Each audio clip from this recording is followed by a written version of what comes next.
जय जिजाऊ, मी आशिष मगर. स्वागत आहे तुमचं एटीएम गुरु या युट्यूब चॅनलवर. आणि सगळ्यात महत्त्वाचा विषय घेऊन मी तुमच्या समोर आलोय.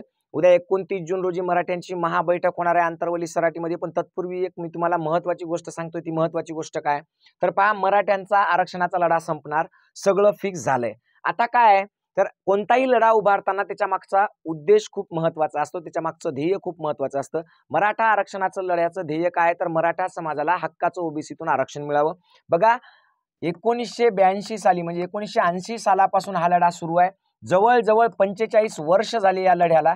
आणि हा लढा आजपर्यंत अशाच चालू आहे. तो आधी मध्ये कधीतरी थोडासा बाजूला जातो किंवा थोडासा कमकुवत होतो किंवा थोडासा ढिल्ला पडतो, नंतर पुन्हा जोर धरतो, पुन्हा खूप मोठ्या वेगानं तो वाढतो. सगळा महाराष्ट्र त्यांनी पिंजून काढला जातो. सगळ्या महाराष्ट्रात भारतभर चर्चा होतात.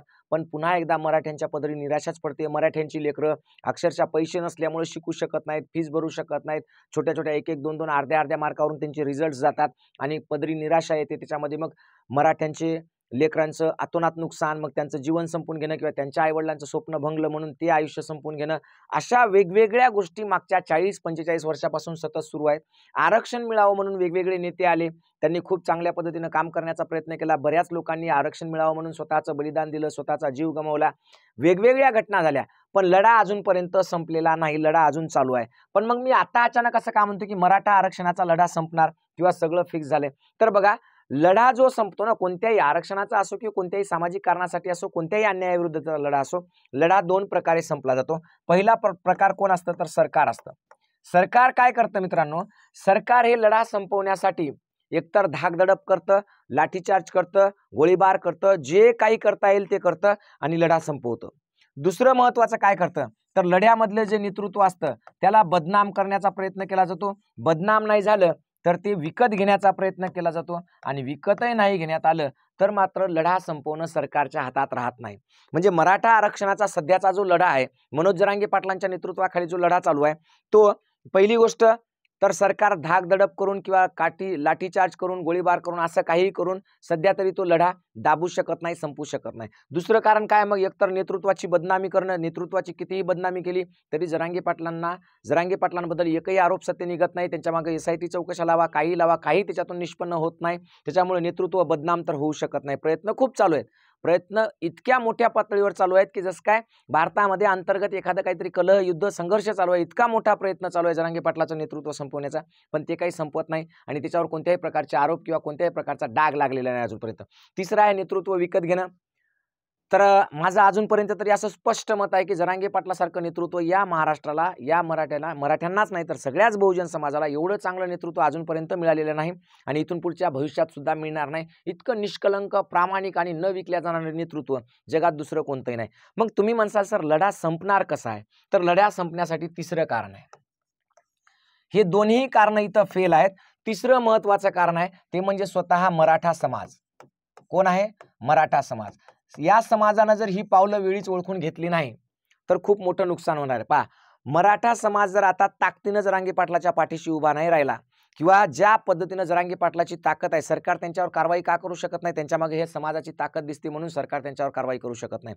नाहीतर सरकारनं कित्येक मोठमोठ्या लोकांना डायरेक्ट, तुम्ही पाहिलं असेल आता तर एक नवीन पद्धत आलं, इन्काउंटर करा, हे करा, ते करा, असं काही कोणत्याही प्रकारे येणकेन प्रकारे. जसं जरांगे पाटील सुद्धा म्हणले होते की 2 वेळेस माझ्या गाडीचा ॲक्सिडेंट करण्याचा प्रयत्न केला, माझ्या गाडीवर गाडी आली. असं काही करण्यासाठी सरकार किंवा काही लोक, विघ्नसंतोषी लोक तयार असू शकतात, असं आपण नाही म्हणत नाही. ज्यांना या आंदोलनाची अडचण होईल, ज्यांना असं वाटतं की हे आंदोलन आमच्या काहीतरी राजकीय गोष्टीच्या किंवा वैयक्तिक स्वार्थाच्या आड येत आहे, ती लोक हे प्रयत्न करणार, याच्यात काही नवीन नाही. आणि इथून पुढे सुद्धा जी कोणती सरकार आहे, काँग्रेस असो, BJP असो, कोणतेही सरकार असो, कोणत्याही राज्यातला असो, त्यांनी लढा दाबण्यासाठी वेगवेगळ्या पद्धतीनं लढ्याचं नेतृत्व करणारी माणसं संपवलेली आहे. त्याच्यात काही नवीन नाही. मग आता काय आहे तर आता सध्या तरी जरांगे पाटलांच्या मागे एवढा मोठा समाज दिसतोय म्हणून सरकार कारवाई करायला घाबरतं किंवा करू शकत नाही. आणि एकतर पहिली गोष्ट की हा लढा जो आहे तो न्याय हक्काचा आहे.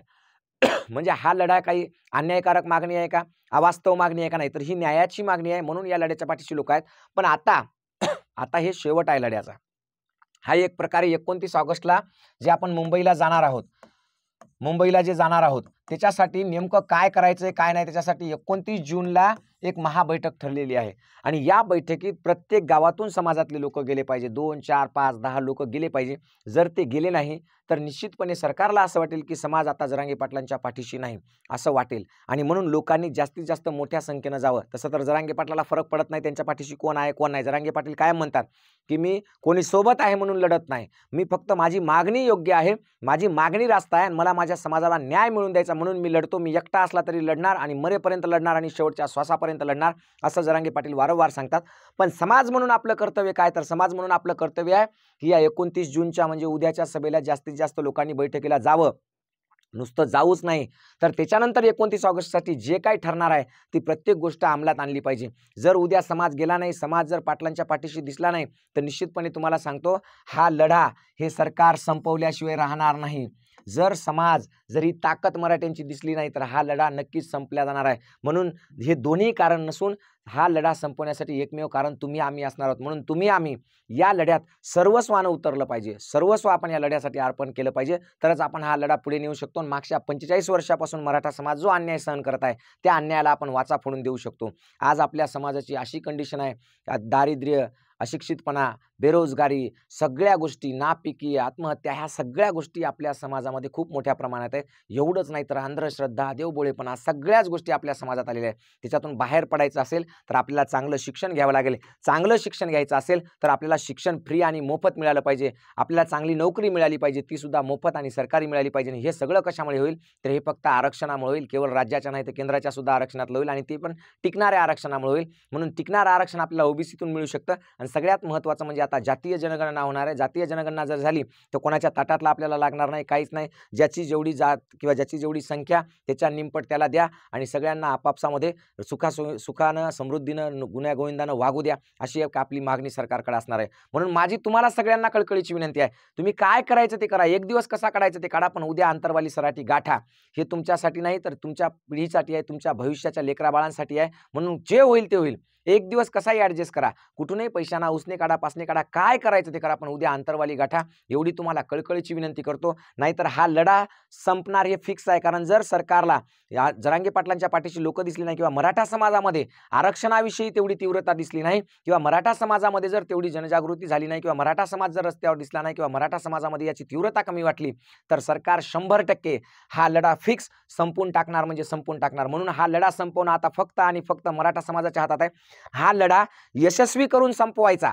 बघा, परत एकदा शेवटचं वाक्य सांगतोय, हा लढा यशस्वी करून संपवायचा आहे. मराठ्यांना आरक्षण मिळवून देऊन संपवायचा की मराठा आरक्षणाचा लढ्यात सहभागी न होता, दडपशाहीनं मागण्या पूर्ण न होता असा संपून टाकायचा आहे. हे मराठा समाजाच्या हातात आहे. याच्यावर तुम्ही विचार करा आणि हा विचार करून योग्य तो काय आहे तो निर्णय घ्या. एवढंच बोलतो आणि थांबतो. जय जिजाऊ, जय शिवराय, धन्यवाद.